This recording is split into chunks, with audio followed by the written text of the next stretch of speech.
Assalamualaikum warahmatullahi wabarakatuh. Selamat sore para pejuang cuan. Gimana kabar kalian? Semoga kalian sehat semua dan saya doakan sukses semua buat kalian. Amin. Mantap jiwa ya. Dan jangan lupa ya kawan-kawan, tetap secangkir kopi harus selalu ada buat menemani sore Anda memantau market di mana sudah ada kenaikan ya teman-teman untuk si Bitcoin itu sendiri. Sekarang dia di kepala 20.500-an teman-teman, dan diikuti Ethereum juga mengalami kenaikan. Ya, semua koin mengalami kenaikan dan token juga ya teman-teman. Nah, di kesempatan kali ini teman-teman ya, dengan keadaan market yang seperti ini, kita akan membahas perihal ya sisi negatif lah, bisa dibilang seperti itu dari market cryptocurrency saat ini ya teman-teman. Di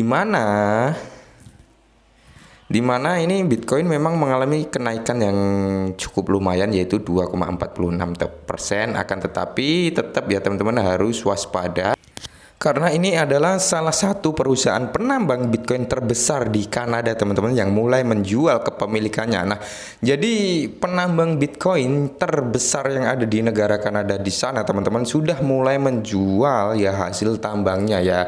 Penjualannya sih cukup gila gitu teman-teman, di mana di sini perusahaan pertambangan mengidentifikasi penjualan kepemilikan Bitcoin mereka karena cryptocurrency pertama menunjukkan terlalu banyak volatilitas di pasar. Nah, jadi di sini teman-teman, kenapa masih timbul banyak pertanyaan dari teman-teman yang belum paham ini ya, kenapa dikala Bitcoin ini turun kok malah pada dijual? Itu kan menimbulkan kerugian mereka menjual dengan harga murah, ada yang bilang seperti itu. Nah, jadi gini teman-teman, si penambang ya ibaratnya penambang itu menambang Bitcoin, ibaratkan sehari dapat 10 Bitcoin gitu teman-teman. Ya ini hanya sekedar contoh, sehari dapat 10 Bitcoin.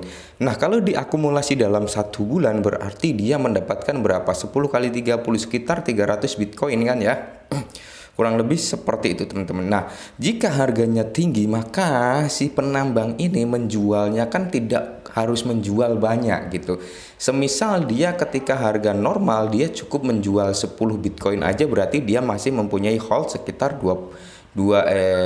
ya kalau sekitar 290-an seperti itu teman-teman, atau dia ngejual sekitar 100 Bitcoin gitu teman-teman dalam 1 bulan, berarti dia masih memiliki sekitar 200 Bitcoin bersih. Nah, tapi sekarang mereka menjual separohnya teman-teman, separoh atau alias setengah dari aset yang mereka punya, karena memang harus menutupi biaya perawatan ya kan, membeli alat, membayar karyawan dan sebagainya, mereka harus mengeluarkan yang cukup banyak gitu teman-teman. Nah, di sini perusahaan penambang mandiri Bitcoin global Bitfarms yang berbasis di Kanada sekarang menyesuaikan strategi holdnya menurut siaran pers untuk menambah lebih banyak likuiditas dan kuat neracanya seperti itu teman-teman. Dan di sini dilaporkan perusahaan telah menjual 3.000 Bitcoin dengan harga sekitar 62 juta US dollar dengan harga rata-rata yaitu 20.600. Nah,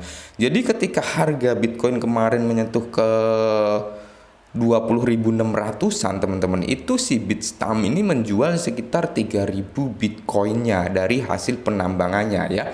Ya mungkin seharusnya dia bisa ngejual sekitar 1.000 kah atau 500 Bitcoin untuk membayar karyawan, biaya perawatan dan sebagainya, itu sudah cukup. Di sini dia harus menggelontorkan lebih banyak Bitcoin dijual agar itu semua tertutup gitu teman-teman. Dan di sini setelah kesepakatan selesai, total kepemilikan Bitcoin perusahaan tetap di angka 3.349 Bitcoin dengan 14 Bitcoin ditambang ke saldo setiap hari. Nah, Bitstamp ini mampu menghasilkan 14 Bitcoin per harinya teman-teman ya dari hasil penambangan itu.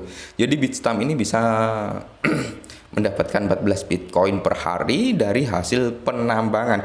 Selain itu, di perusahaan pertambangan Bitcoin Kanada akan melanjutkan untuk mengurangi fasilitas kredit yang didukung Bitcoin ya dengan Galaxy Digital LLC dari 66 juta US dollar menjadi 38 juta US dollar. Berarti turun separohnya teman-teman. Ya bisa dikatakan hampir separohnya ya, sekitar 48% atau 49%-an dari yang awalnya 66 juta US dollar menjadi 38 juta US dollar. Namun terlepas dari utang sebelum Galaxy Digital dan neraca yang tidak liquid, alasan utama di balik operasi tersebut adalah volatilitas yang sangat tinggi di pasar ya cryptocurrency yang menyebabkan penurunan Bitcoin di bawah level tertinggi sepanjang masa 2017 sebesar 19.000 US dollar. Nah, jadi sampai sini seharusnya teman-teman paham ya kenapa penambang-penambang ini ngejual dikala memang harganya bisa dikatakan dam parah gitu ya, seperti yang kita jelaskan di atas tadi teman-teman ya, karena mereka harus menutupi ya, harus membayar karyawan, harus memelihara perawatan, bayar listrik dan sebagainya, mungkin membeli alat penambang-penambang baru, maka dia harus menjual cukup banyak dikala memang harganya drop.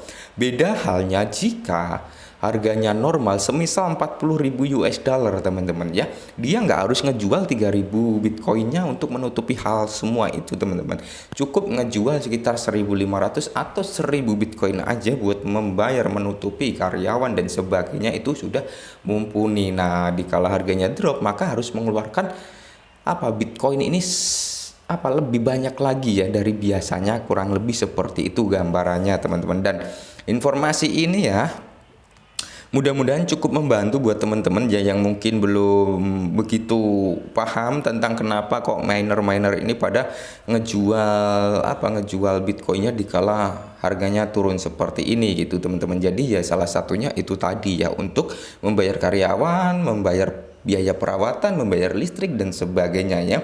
Di sini juga, tetapi meskipun menjual emas digital, perusahaan menyatakan bahwa itu tetap bullish pada harga Bitcoin. Nah, jadi perusahaan ini tetap antusias bahwasanya Bitcoin ini akan tetap bullish ya dalam jangka panjang teman-teman. Mungkin membutuhkan waktu yang cukup lama lagi untuk memang benar-benar terjadi bullishnya Bitcoin, dan perusahaan strategis tidak mengubah fokus Bitstamp dalam menyediakan solusi penambang Bitcoin kelas dunia dan bersiap-siap untuk meningkatkan ekonomi kripto. Nah, mudah-mudahan nggak jadi dam parah gitu ya, dengan penambang-penambang ini harus menjual aset mereka yang mungkin bisa dikatakan tergolong banyak gitu teman-teman. Mudah-mudahan market ini nggak dam parah gitu ya dengan keadaan yang seperti ini.